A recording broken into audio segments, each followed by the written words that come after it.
Okay, so this is going to be a podcast series. Yes. First of hopefully many podcast series about cars that we know nothing about. And wish one And day wish one day- we can hopefully see. Yes. Yeah. And own the cars that we talk about. Some of them. Some of them, yeah. Yeah. So we've had you can introduce yourself. Hello, I'm Ubaid. I'm Hamza. Just the two of us for the first podcast. Yeah. Hopefully the others will join us. They Yeah. decided to teach us for this first one. Yeah. So today's topics, I think it will just be random topics about what's happening recently in the Yeah. automotive industry, South African industry, and then moving forward, we'll probably be better prepared. We'll have proper talk. We'll have proper topics. Okay, so one of the first ones that I wanted to chat about is now with South Africa having a fuel price increase. Yeah. So Massive fuel price. massive fuel price between a rand to a rand 30 depending. Yeah. I think it's sitting at like 17 Yeah, 7:30 or something. 17 rand Yeah. a litre of fuel. Yeah. Like I went the other day and I only had cash. I Yeah. spent 200 rand on petrol and it went up 1 bar. Yeah. And it gave me like 50 kilometers. I'm like, oh. You drive like Yeah, I was that. like, what's the point? So, having said that, now obviously petrol is becoming very expensive. Infrastructure, public transport is not great. Yeah. A lot of people rely on public transport, but there's also a lot of people that are using their cars, one passenger per car. Yeah. Petrol's becoming very expensive. You've got car insurance, road tax, all of that. Yeah. Daily running cost of every car. Yeah. And now you've got the likes of electric cars that are very big in Europe and the States. Since day, yeah. Not very big in South Africa Not at all. yet. We've had a Nissan Leaf that was launched, BMW. I haven't seen, the i8, but that's a hybrid. There's no There's no pure electric pure electric vehicle yet. yet. We know Tesla, well, Elon Musk said that he's America. bringing Tesla to South Africa. It would be difficult because you need to install those supercharger points. You need to have, unless if you're load shedding at home, Yeah. you're able to charge your car. So infrastructure is the issue. Yeah. There's no current infrastructure. We can charge at home, like Yeah. you say. Yeah. But if you don't have electricity, which is not uncommon. Yeah, I mean, it's gotten better the last 2 years. Yeah. But, I mean, even last night, I didn't have electricity for 3 hours. Yeah. So, I mean, if you come home to charge your car, you don't have lights, you can't drive. So Elon said that the first Model 3s will be coming to South Africa next year. Yeah. Okay. They've had a lot of production issues. Yeah, there's always... But let's say the cars come to South Africa next year or 2020. Yeah. Would you buy an electric car? And if so, which one and why? In South Africa, I would not buy an electric car just because of our infrastructure. Okay. I mean, overseas, you definitely consider it Yeah. for many reasons. Yeah. Like the obvious reasons, like basically being a green car, Yeah. the fact that, it's a lot cheaper to run. I mean, there are criticisms of the Tesla itself. Some people say about the interior quality. But I mean, also one of the reasons you want an electric car is so you can pull up to a stoplight next to most petrol cars and Yeah. blitz them to like Right. 140 Track racing. Yeah, with like a SUV. Yeah. But in South Africa, I don't think it's going to be feasible for at least 3, 4, maybe 5 years. When you talk feasible, you mean mass market. Mass Majority of market, people buy. even more practicality. Like, it's too difficult to have an electric car. Like, unless, you have a generator at home which guarantees your electricity. And Tesla comes and puts in, like, those charging points, those ones which can charge your car up in, like, a few minutes. But then you'll have to live in a very metropolitan. I mean, those cars are made for... So for you, okay, so that's South Africa. Yeah. You as an individual, your daily routine, Yeah. where you drive, you still wouldn't buy an electric car. Not yet. I've never driven an electric car. Okay. But I mean, you see on the internet about Tesla P100s outrunning Ferraris Yeah. and Mustangs, and you want to, but I don't know. Like, you've driven petrol cars your whole life. I mean, you have to see it first, myself. So for me, I don't think electric car will replace my current petrol Yeah, cars, of course. but I would buy one. Yeah, So what I'm thinking is a pure electric. a pure electric car, Okay. and I would buy the Model 3 Tesla. Okay. Yeah. The reason for that is that if I look at my current commute, Yeah. I'm driving from here about probably 35 kilometers max one way. Yeah. So return about, let's call it 70 kilometers a day, Yeah. 80 kilometers a day. I mean, the range that those cars have is much more than that. Yeah, and you can make at least. And my thinking is that I drive it from here to work. Yeah. I can charge it at work Yeah. at absolutely no cost to myself. Yeah. Fully charge the car, Yeah. drive it home, and then drive it back to work and charge it again. Without running out of electric power, without getting stuck. Yeah. And it's no additional cost to myself. I'm not charging it at home, I'm not using electricity at home. It's all work cost. I wouldn't use it on holidays and things like that. So for me, it will be a daily driver. Yeah. And then I would still have my petrol cars as weekend cars, holiday cars, whatever it is. But I mean, we can't doubt electric is a lot more feasible given a lot of issues we're having. I think especially in this country. Especially in this country. I think if infrastructure can catch up, it will be viable to introduce electric cars for like people who can afford it, you know. Because it will be a very small niche, higher scale market. That only a very select few people can drive. Like I think it's but I think that market will have a high adoption of electric cars. I think we need people to start investing in hybrids more before we can go full electric. Because I've seen an i3, I've seen a few i8s, which are expensive. Which are very expensive cars. Yeah. You don't see. I mean, I saw one guy driving a Mercedes, the e-hybrid. Yeah. I mean, that's a very expensive car. It's like more expensive than the E65, if I'm not mistaken, E63. Yeah. So it is a push towards electric.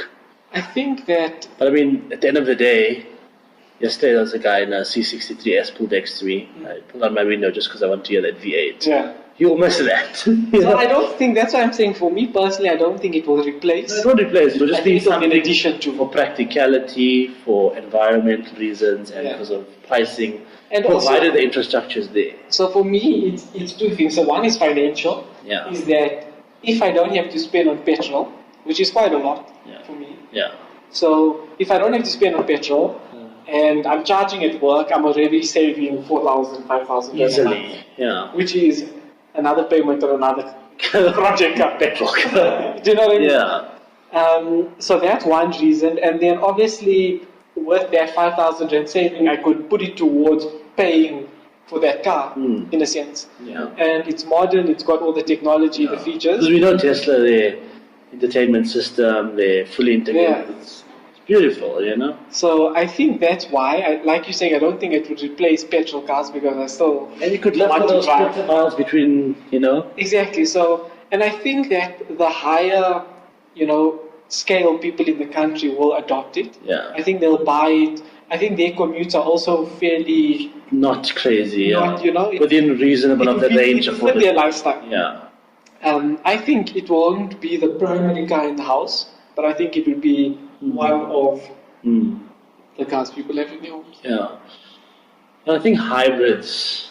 So you're saying hybrids is the next step for I think it's South Africa. Going to yeah, because even like the new Porsche Panamera hybrid, people can afford that in this country, especially like in wealthier areas. It's kind of the best of both. Yeah, I think maybe that's a step before fully electric, especially given our infrastructure. And this is one of the things we're talking electric and hybrid. We're talking about very select areas in the country. Mm-hmm. You won't even say Western Cape. You'll just say Cape Town. Metropolitan. So right here it'll just be basically Johannesburg, Pretoria. Yeah. I mean, I don't think I'm Vereniging is going to drive. Yeah. I mean, I'm with you. Yeah, I mean it'll be mostly in these where the money is concentrated, Sandton, Rosebank. So then the mass sort of cars on the road probably would move towards hybrid first. Yeah. And I think a full electric car will be a next step weekend toy at the moment.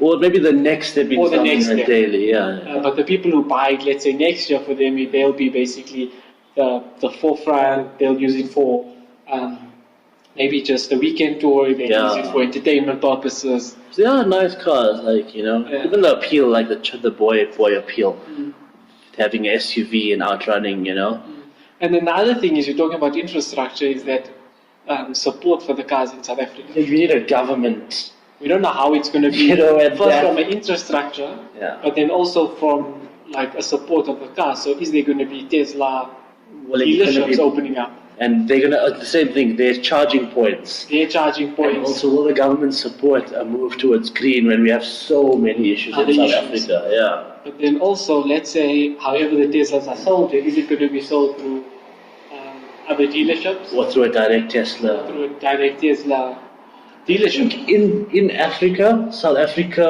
is probably the best country to start an approach Try for it, Tesla. yes. You know, because I'm not so familiar with Nigeria. They would Yeah. have the money, but again, their infrastructure issues and stuff. But I mean, South Africa, I'm sure, is the best country for them to start a shift or at least a trial of greener cars. Okay. And I mean, now with Tesla's technology on whatchamacallit, their battery technology, the less likelihood it's likely to burn out, fail. They're making technology more accessible, especially now to a country like us. Okay. Interesting. Differing opinions. No, I think like it is important. Yeah. I mean, I just think South Africa we still have very few areas which can invest in this type of technology. And I think even the hybrids that you're talking about now, you see very few of them. Yeah. So when we were at that car show on Sunday, Yeah. we saw one Yeah. hybrid, which was the i8, i8. out of probably hundreds of Even like cars. the i8 came out a few years ago. They only recently released the Roadster. It's not like a market. Like if you take the 911s, I mean, how many models are there? Yeah, like clearly. Carrera, Ford, Targa, S, GTS. You know. So So there's so many, but like electric is like 1 or 2 in the range, or at least the E. So talking about hybrid being sort of the next phase for us and then electric a bit further away, right? Yeah. We had the BMW i8, i3 introduced to us, which was the first electric hybrid taste. Yeah, and it was like a big thing. And It was a big so thing. 1 or 2 on the road. They're very rare still. They still really. And I think they still look good. I definitely like the interiors of the i8. It's very different from classical, Yeah. more butch, brute-looking BMWs. Like Right. I'm thinking It's M3, niche. M4, M6. You know, Yeah. it's more like sleeker. Yeah. It's about 300 horsepower. From the future. Yeah, it's like futuristic. I mean, the i3 is a cute little car. You know, I have nothing negative against it. Yeah. It's good for big companies to. So the i8 when it launched, I don't know what the price was, but it was well over $1 million. It was 1.6 or something. It's quite a lot. Now they've dropped substantially. 1.2 or something. Yeah. Okay, you can probably have one for the same price as the M4, Yeah. even less Probably the same price currently as a standard M4. or less. Or You can buy a less. second, Yeah. a used one. So now the question is, they're considerably cheaper. Yeah. They're a bit difficult to position because they're not a full sports car like a 911. And they don't claim to be M3, like they a don't claim to be out that. sports car or a But track day car. It's kind of a lifestyle car. Yeah. It's 2 doors, Stylish. it's got doors that go up, interior is nice, it drives, what I've heard, apparently quite well. Yeah. Um, And I mean, in our society, in our roads, 350 horsepower is more than enough. Yeah. Like, and you've got the competition at the same price being M cars, let's say AMGs, Yeah. probably second-hand Yeah. 911s. yeah. But then bearing in mind this is a hybrid, it's something from the future, it's something that it's the only car that offers. Would you buy one? No. Why? Because if I had that money, I'd probably still buy a conventional sports car. Yeah. If I had a lot of money, Yeah. I would definitely consider it as a second car. Or like you said, as something more practical for short commutes, stylish, but if I'm going to spend a lot of money, over R1 million, I'd Right. still go for a sports car. Okay. Like an Audi. I mean, like, if not a Porsche, and like a AMG, those bubbling V8s. And it appeals like to the raw driver in you. Yeah. You know, so I don't think I would go for a just yet. Okay. So talking about AMGs, Yeah. okay, the current A45 Yeah, the last gen is being replaced is being replaced. by A45, A50, A53, Something. something. For 300 kilowatts plus at least. So it's going to be a RS3 competitor. It's gonna be, when it comes out, it's gonna be the most powerful hatch ever. So the RS3, because they sort of release their cars a different lifestyle. Yeah. If you compare a current RS3 that you can buy in the showroom today versus a current A45 that you buy in the showroom. Yeah. The A45 is kind of outpowered.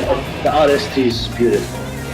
Now you've also got Mercedes launching an A35, Yes. which is also four-wheel the drive, S3. which is going to rival the Golf R, which is going to rival the S3. the Audi S3. Now, which one would you buy? I'm biased considering I'm getting a new A-Class. Are you a Mercedes fan? Well, I've always been a Mercedes fan. I'm finally getting one. Yeah. I would have gotten the A35. It's a bit far away. Yeah. It's only coming out here next year, and then the A45, 50, whatever, Yeah. one after that. I'm getting a Bmw A-Class, but I mean, I'm biased. But that's not to say the RS3 is not worthy. It's So perfectly great compared to I had strong opinions on the last A-Class, yeah. or the current one. But they even said the A45 was too hard to drive. It wasn't. I didn't like the way it looked. But yeah. The interior I didn't like with the whole fake carbon dash and all of that. The new A-Class is almost a mini S-Class. Yeah, the interior basically. It's amazing. MBUX system. I mean, It's really good. even me, like now the only cars that they're offering Yeah. have the full 10. Like I'm getting on the 10-inch display, the whole digital display, and then the interior. I mean, It's a nice place. stunning. It's amazing. Basically, an S-Class is a 1.3 million car. And you're getting like It's a mini S-Class. yeah, you're getting the In terms of interior size. features inside the base model. They've redone the exterior. It looks nice. They're obviously now bringing the A35 And the Pan-America A50. grille, and even the AMG new alloy rims. Yeah. Yeah. So I think we'll do another video where we must look at the spec of your car. Yeah. Okay? Yeah. So, having the A35 and the A50, Yeah. you saying for you the A50 is the car you would buy. Yes, considering they're making an S model. Right. How much Right. horsepower will that have? So for me, as much as I agree the A50 is going to be a killer car, Yeah. massive power, awesome interior, Yeah. I Automatic drive. I think personally I would buy an A35. I think that is going to be I think the problem with the A45 and A50 when it comes out, It's the price. The price is going to be so much, you're going to start going into the territory of like, not hot hatches. Yes. But like full-on sports sedans or, you know? So it's going to be so expensive that like, you're going to say, am I really, like, it's a hot hatch, it's got a ton of power as much as any sedan, but then it's still a hatch. yeah. You know, it has a 4matic drive and all that, but it's a 4-cylinder. Yeah. But like for that price, you could be thinking about getting a bigger engine. There's cars with like V6s. Well, that's the thing. It's the same Like, thing. do you want to spend that amount of money on a hatch, or do you want to just say screw the hatch And get I'll go all out and get a big sports? You know, because I think the A35 is a good marketing ploy. But I mean, AMG is saturating a lot of their. I mean, they're releasing now an E53. Then there's an E60. Yeah. There's an E63S. Yeah. The 4 doors is not only the CLS, they're making the 4-door version of the GTS. Yeah. And apparently there's even rumors they want to make a GT73, Yeah. where they use a similar engine to what they use in Pagani. I mean, that's like another 800 horsepower stock AMG engine. Yeah. I mean, that's like, there really is a lot of AMG models coming out. But I think the 835 is... I think for me as well, that's I going to be the key. I think the 845, 50, whatever coming out is just one step too much. And it's going to be over $1 million. Look, you'll have people that go buy The them. thing is, when I was speccing the new A-Class, there's an 8200, fully specced. It's almost 800,000 rand. Like, I mean, every option. It's for the 8200. Like, I took an 8250 with like AMG styling and stuff, and I didn't spec it as much, and I still had to spend a lot of money. Not as much as the 800, because like there's but like I got dynamic suspension, I got, you know, they give you like the parking assist, I got the extra like 5 grand on the paint. So like it did cost, but if you take every option on an A50, especially when they release those AMG extra, because I mean, even on the C63S, the AMG additional package where they put that gunmetal grey and it's another 150,000 rand. So if they do all that for you're gonna have like 1.5 million rand for a hatchback. I mean, for 1.5 million rand, you can get a brand new 911 Carrera S on a 3-year, like not a 5-year mode, but like a 3-year Porsche, brand new. Like, I mean, it'll be stock. But a 911 Carrera S. But I think, it is going to be the last. I mean, they are releasing the new 911, but I mean, I think that. You're really gonna buy a hot hatch over like a full-on sports car. But I think that comes back I mean, you to can get a decent GTR. That's cheaper than that. But see, and that's 540 horsepower. Yeah. And like you can spec it up to like like the same price. Yeah. And are you really gonna take like a hot hatch of like a GTR? You can get like a Roush Mustang they're offering at the other sports for 1.5. It's 800 horsepower Mustang. Like, if you're a muscle guy, you're gonna be like, seriously, I'm gonna take a hot hatch over 800 horsepower supercharged V8. Yeah. So there's like, the thing is, it's entering price categories where someone who has a lot of money wants a hatch. And like, I don't know if that's very fair. I haven't seen any new A-classes on the road. So if you look at it, I think that's one thing the RS3 did very well. The RS3 came out as this hyper hatch, but it also costed 1.2 excess. Yeah. There obviously are people that bought it. Yeah. Then they offered it in a sedan version, which kind of bridged that gap to what you say, Yeah. where it takes it out of the hatchback space. It makes it a little bit more. But it's still not a true sports car. Not a full like long end. And I think that's what you're saying is that for the price, if you have an A200 fully spec, it's 800,000. You can get basically any used car you want. From a car person, you want to buy a performance car. Yeah. You go M3, M4, AMGs, F-types, you can buy whatever you want, right? So that's why I think for me the A35 is going to be the pick of the two cars. Yeah. Because it will come in at a much lower price point that is going to compete with the current hatchbacks. Then the a50, A53 will obviously be in that higher end that's, even the people who can afford it, like you're saying, may not buy a hatchback. Yeah. So the A35 for me, I'm really looking forward to it because I think it's going to be, I know the A50 is going to be the fastest and the ultimate, but I think the A35 is actually going to be the ultimate. Because before you used to go from like an A250 right to A45. It's good that they have something in the middle. But that's what I'm saying. I think it's going to be the ultimate hot hatch and not the A50 because... Remember back in the day, yeah, like I think about 3 models ago, remember they used to have the C-Class. You should go C250, then you went to the C55. Remember then they introduced the C32. Yeah. It's the same thing what they're doing now to the A-Class. But if you look at the what's on offer on the A35 is again S-Class like interior. Yeah. New out exterior, you're going to have a really good, I think, engine performance. It's not going to slack compared to the Golf R. No. It's going to have all-wheel drive. But it costs more. It will cost more, but I It's a Mercedes. think it's a premium Mercedes versus AMG a Golf car. R. Yeah. So I think I would pay for that. Yeah. But it's more attainable than spending that money on A50 than you instead of buying. Because like we said, once you get to A50, you start doubting. So that's the interesting, what I'm looking forward to on Mercedes side in terms of hot hatches, right? Then there's rumor news on the BMW 1 Series. Yeah. Okay, that the new 1 Series is no longer going to be rear-wheel drive. Yeah. It's going to be front-wheel drive. Yeah. And that the 135 M140 is going to be downsized from a 6 to a 4-watt turbocharged engine. Yeah. Okay. Similar to... And I don't know if it will still be the performance model. I don't know if that will become all-wheel drive or X-drive. Yeah. I don't know any other information on what it looks like, how it is.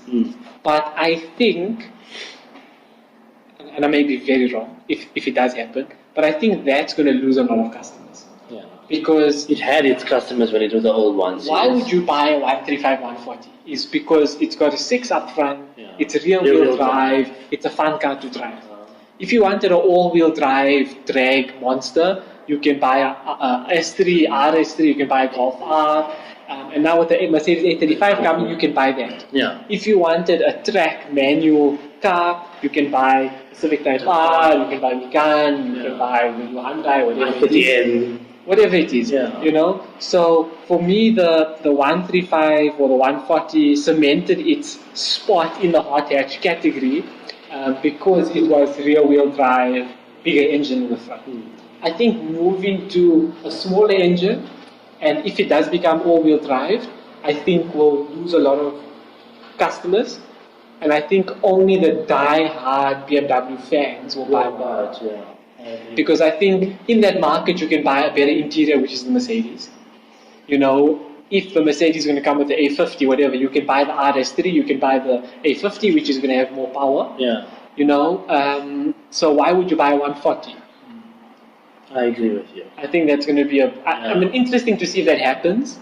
But I think even for the base model 1 Series, You know, there's a lot of people who obviously just buy it because it's a BMW. Yeah. There's a lot of people that buy it because it kind of gives you a bit more fun than an A3 would. Yeah. You know, and I think they're going to lose a lot of those customers. Yeah. So I think that's going to be interesting I agree completely. when that comes out. I've never been a big BMW fan. This makes me. Well, BMW. Like it even less. Yeah. But then, I mean, I guess the things like your M2, then if this does happen, Yeah. your M2 is going to be the car to buy. But they're also making the new M3 now.